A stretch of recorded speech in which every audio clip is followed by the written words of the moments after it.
As Celtic Gaul was subjugated by Caesar's brutal campaigns and incorporated into the empire, another key chapter was unfolding in the development of the future nation of France. Gaul would lose its autonomy, but in the process undergo a key transformation, becoming a hybrid culture composed of Roman and Celtic features. Important aspects of the Roman state would take root in areas including the economy, administration, and infrastructure, setting the template for the coming centuries. With the decline of Roman power, though, and an increasingly porous eastern border, a new migration wave occurred, bringing an influx of Germanic settlement into the territory of Gaul.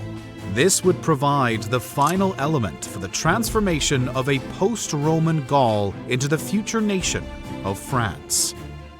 While Celtic tribes had been pushed out of Italy following the Battle of Telamon in 225 BC, their control over the modern-day region of France remained largely intact. However, dynamics had been gradually changing in the centuries following Brennus's sack of Rome, with the power balance shifting against the Celtic tribes. This can be seen in the turning of the tables, with Rome pushing north of its traditional borders in the First Transalpine War of 125 to 121 BC. This was territory within modern-day northern Italy, long held by Celtic groups, and the Romans were determined to seize it. Strategic objectives aside, it was also part punishment for some Gallic tribes allying with Hannibal in his devastating wars against Rome.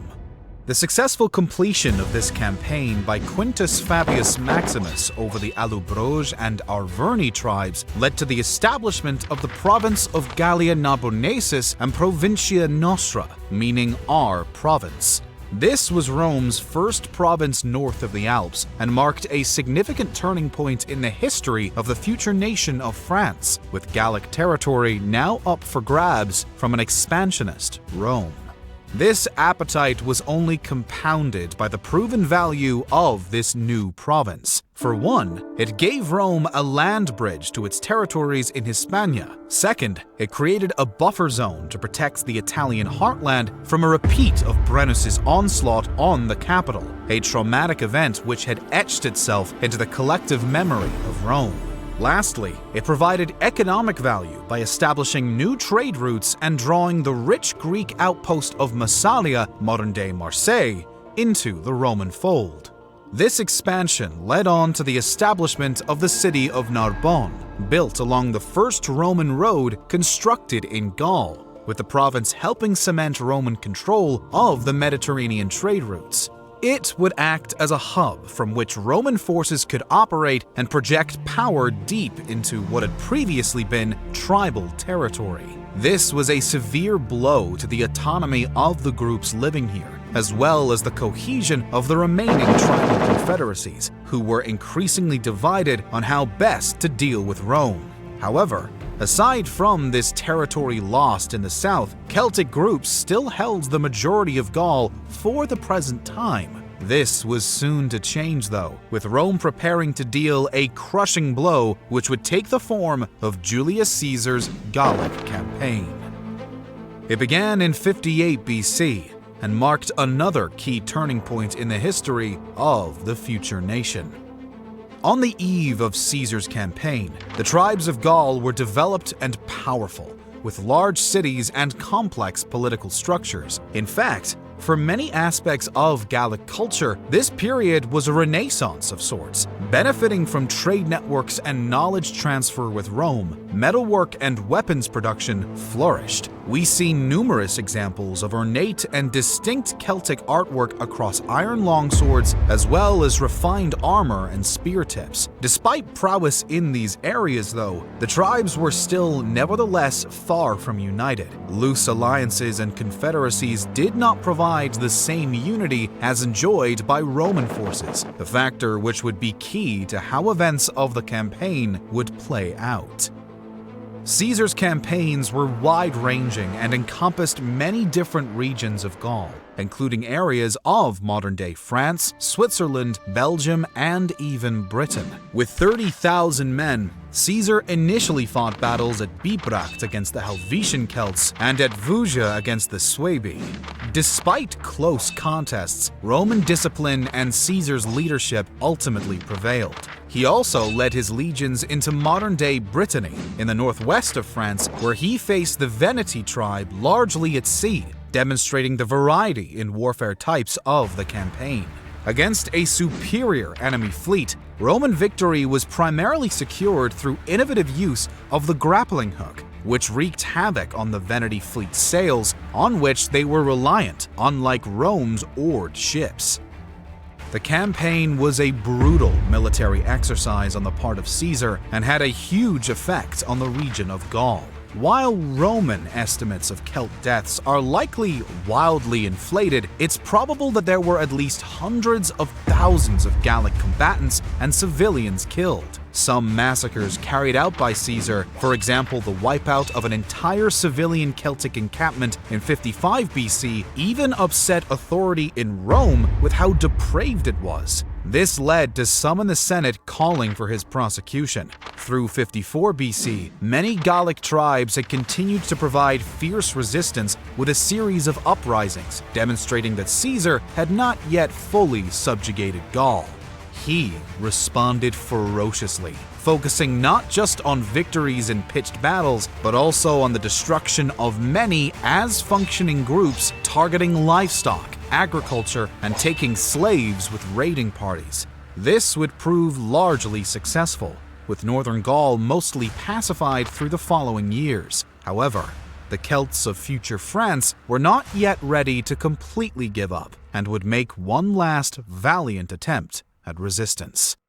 By this time, it was clear to most tribes that the Roman threat was existential and not just petty territorial ambition. It was a matter of survival. In response, and somewhat belatedly, the respected chief Vercingetorix attempted to rally the remaining Celtic resistance under one banner, a far more effective way to face Roman forces. He was the charismatic king of the Arverni tribe, and it was with him that the final large-scale act of resistance would take place. In a testament to his leadership, Vercingetorix had mustered a large Celtic coalition bridging tribal divides. After two initial battles with Roman forces resulting in a victory apiece, the revolt would come to its climactic head at Alesia, in modern-day Burgundy. Here, the Celts stood their ground at a fortified position of an allied tribe and awaited Caesar's approach. Rather than directly attack the fortification, a strategy that had proved costly earlier in the campaign, Caesar decided to build a rival fortification on site and instead besiege the Celts to starve them out. While the tactically astute Vercingetorix had also prepared for this with a large reserve contingent ready to provide relief and attack Roman forces from the rear, he had not anticipated the thoroughness of Roman preparations. Despite numerous efforts, as well as the fast arrival of Vercingetorix's relief forces, the Celts weren't able to overcome the Roman fortification from which they were being besieged.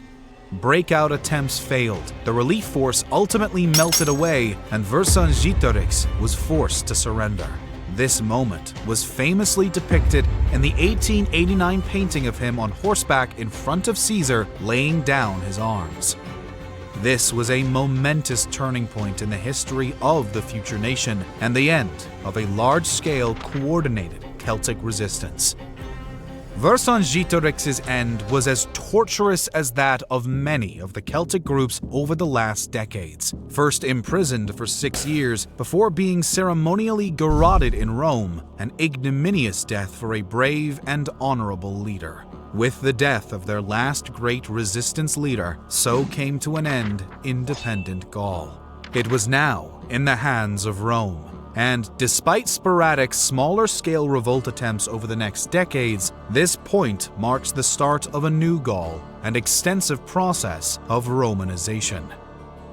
This began the division of formerly Celtic Gaul into different provinces alongside the already established Gallia Narbonensis. Gallia Lugdunensis, another new province, stretched all the way from central France to northwest Brittany. Named after its capital at Lugdunum, future Lyon, and chosen for its strategic position at the confluence of the Rhone and Saône rivers, it would become a key administrative and cultural center, providing a gateway between Italy and northern and western parts of Gaul. Key Roman infrastructure in these areas followed. This included aqueducts, new roads, amphitheaters, and other monumental architecture which would change the shape of the landscape and become a cultural bedrock of the future nation. The effects of this Romanization on Gaul would take time, but ultimately be transformative. Beyond a period of recovery from Caesar's devastating campaigns and likely with the passing away of the conflict generation, Celtic tribal structures would eventually give way to Roman civic life. This helped create new bonds and loyalty with Gallic nobility, in time gaining positions within the state. General citizenship, however, would not be granted in Gaul until 212 AD. Economic transformation was also another way loyalty was transferred towards Rome in time. This included new agricultural techniques, deepened trade networks, as well as more developed local industries. Not to mention the introduction of Latin as the official language of the state, which would eventually give rise to Old French. Another important feature of the future nation of France would also develop in this period. That is the shift from traditional Celtic religious and spiritual practices towards Christianity. Unlike some of the above trends, this process of Christianization began in spite of Rome rather than on account of it. By as early as the 2nd century AD, the Christian message was reaching Gaul through trade networks and travelers making the journey from the Levant region. They found fertile ground in the previously pagan population where the faith, amongst other things, offered an attractive unifying approach for a region previously split along tribal lines. This would spike during the reigns of Emperor Marcus Aurelius as well as Emperor Decius, producing iconic early French martyrs such as Saint Denis of Paris, who was beheaded for his beliefs in the mid-3rd century AD, and martyrs of Lyon, killed by wild beasts on Aurelius's orders in 177 AD. This helped kernel a defiant spirit amongst much of the population and sense of separation from Rome. The breakaway Gallic Empire of the 3rd century was brought about by a wide range of factors. At least an important cause in both its rise and relative longevity was the sense of a differentiated culture and identity present in Gaul. The differing sense of identity helped support rebellion, just as it had uniquely fostered and allowed for the growth of Christianity ahead of Rome. Whilst Postumus's breakaway empire was eventually put down and Gaul restored to central authority, this theme of rebellion and an increasing sense of separation with Rome would continue to grow. The Bagaudae rebellions of the 3rd to 5th centuries were another face of this: separatism. Led by predominantly peasants in western France, they rallied against many harsh aspects of the late Roman system on the poor agricultural class. Whilst never proving much more than a thorn in the side of Roman authority, they were nonetheless persistent, with their uprisings occurring over multiple centuries. They also served to demonstrate this fierce defiance amongst many sectors of the population of Gaul, which remained long after the defeat of Vercingetorix. Germanic migration westwards had been increasing as the empire began to chronically weaken from the crisis of the 3rd century onwards. This provided the final component for the formation of the future nation of France. Initially fiercely resisted by Roman authority, the tribes were eventually accommodated due to decreasing Roman means through methods like the foederati system. This not only eroded the integrity of previous Roman territories, but also radically altered the dynamic makeup of Gaul. A Romano-Celtic hybrid culture, which had been developing since before the campaigns of Caesar, now had a new element imposed on it, with unintegrated people arriving en masse from the east with different cultures and customs. As the disintegration of the Roman Empire gathered pace through the 5th century, one dominant power gave way to another. As Visigoth forces applied pressure to the heart of Rome, the Franks, another Germanic tribe, were busy expanding their territory from its heartlands into Gaul. Taking advantage of the power vacuum left by weakening Roman central authority, the Franks were able to establish power centers in central and northern France. As Rome crumbled away, these new kingdoms would be consolidated and expanded, first under Childeric, then his son Clovis I of the Merovingian dynasty. He would play a key role in asserting Frankish dominance, with all of northern Gaul under his authority by 494 AD. He would also convert to Christianity around 496 AD, which helped close a cultural divide between his men and the Gallic populations he sought to rule over, as well as gaining approval of the Central Catholic Church. A new process of integration would occur over the next period, with these Germanic tribes laying the final foundations for the future nation, a certain Francia, which would take after the name of the Franks themselves. Through the years of the brutal subjugation at the hands of Caesar and on to centuries as a core part of the Roman Empire, Gaul nevertheless was able to maintain its independent spirit and unique identity. Celtic culture may have been hybridized, but the legacy of notorious resistance leaders like Vercingetorix lived on. While Gaul would become a prosperous part of the Roman Empire, there were nevertheless sporadic unrest, as seen in early Celtic revolts and the later Burgundy rebellions. The final influx of the Germanic tribes from the east would provide a challenge for the population of Gaul, but ultimately also the final component for the rise of the French nation. The Franks were ready to replace the crumbled Roman power structure with their own, and alongside a conversion to Christianity which aligns them with the beliefs of the Gallic population, the stage was set for a new chapter in the history of France.